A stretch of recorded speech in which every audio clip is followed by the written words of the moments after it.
ito yung 4/4 ng ano, baka. Tanggalin ko lang yung ano niya, shoulder blade. Yan.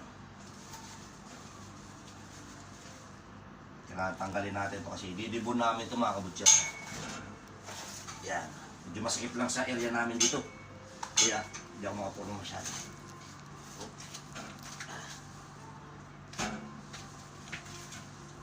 Yan o, tinan mo. Kakalas na yan mga kabutya. Pag walas na yan, ano yan.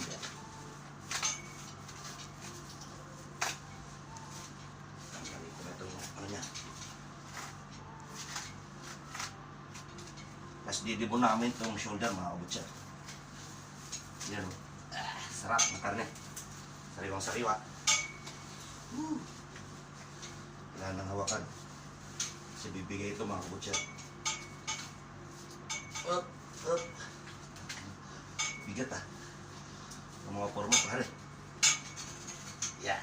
Dali na ito mga kabutya. Yan o. Hindi siya masyadong kalakihan. Liit lang siya.